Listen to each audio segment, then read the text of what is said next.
I'm often reminding myself and also my group about the importance of our hands and our fingers.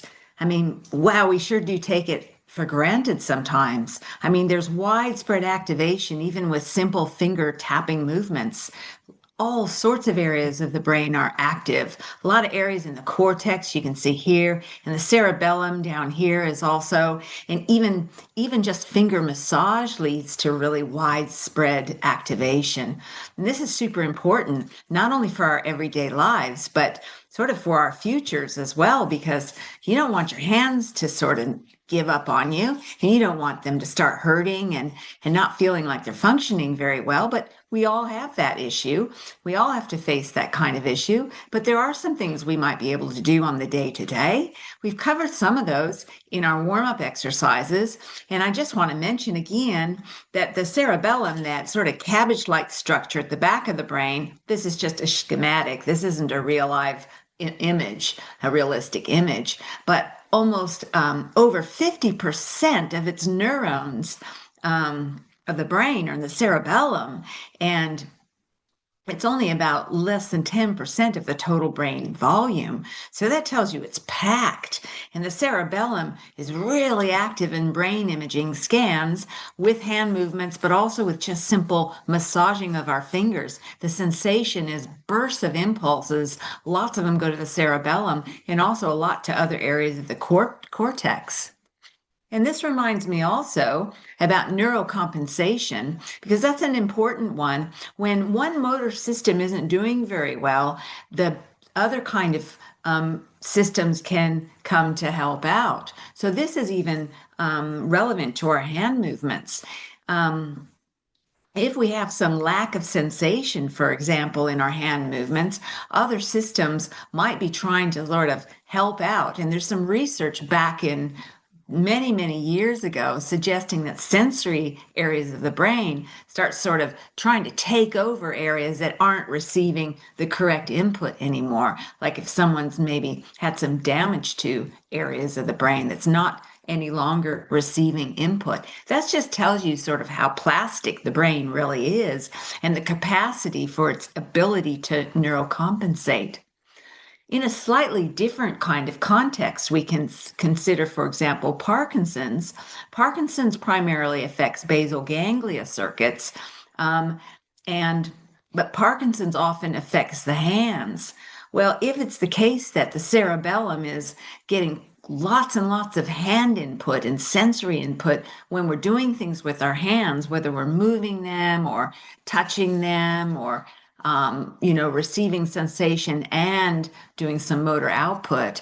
The cerebellum receiving so much can be one of those networks that sort of compensates a little bit and plays a role in movement control, even though maybe the basal ganglia elsewhere in the brain aren't functioning perfectly. So the brain is doing its very, very best to compensate for things that it's maybe not so good at in certain portions. It's amazing, really, the amount of neuro interactions that go on. Finger movements, though, I can't brag about them enough. They're highly related to cognition. They're really closely intertwined. And you can think of examples like, for example, when we count, particularly when we're children, we're counting on our hands. Well, all that sort of information is having an effect on the brain. So our cognition is being linked with our hands. When we point, when we produce rhythms, all that is using broader, widespread brain areas, and those memories are being encoded and stored in relation to our hands as well. That's sort of how things work. Things aren't just stored in isolation. So we've got our frontal networks, our cerebellum. They're also known to be involved in attention and planning. And like I said, we know movements and thinking, just another word for cognition in a way. Exercise, exercise, exercise. It's much, much more than movement when it comes to our cognition and our brain health. I've shown you these before, but just another reminder, we do some of these in our warm-up routines, and you can do them at home as well. Our hand and finger massages, simple finger stretching, the fist clench. We often try to extend the hands because that's important. As people get older, the hands tend to contract a little bit, and that happens also with Parkinson's. Let's do some thumb finger opposition to practice that ability to do that and to do it quickly, even in a sequence. Those things are really easy kind of exercises in terms of they don't require any kind of setup. We can do those at home. But let's talk a little bit about how this dexterity and hand movements and all relate also to our table tennis.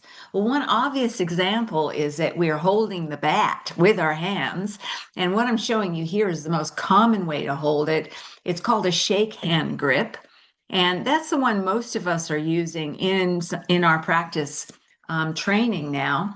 But it's important also that one, even though sometimes it feels a bit awkward, you can see here with your finger having to go over the edge of the bat. It's actually, like I said, most common. It's easiest to learn probably. And it also allows the easiest transition from the forehand to the backhand. Now, it does come with, you might think, a few limitations on wrist mobility.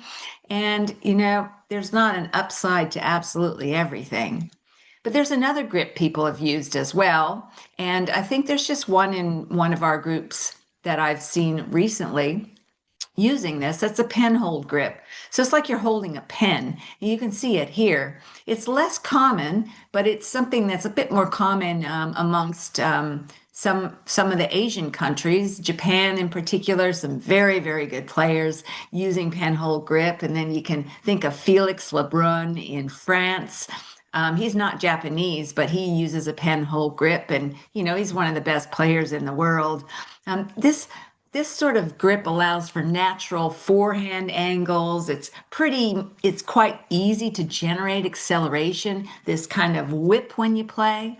And it also allows for good touch play, particularly closer to the net. That's probably due to the wrist flexibility. So you got one side of the hand is looking something like this, and that's here as well. And the other side is sort of holding part of the bat in a slightly different way than what we're doing. This, you can see the grip is different from the shakehand grip.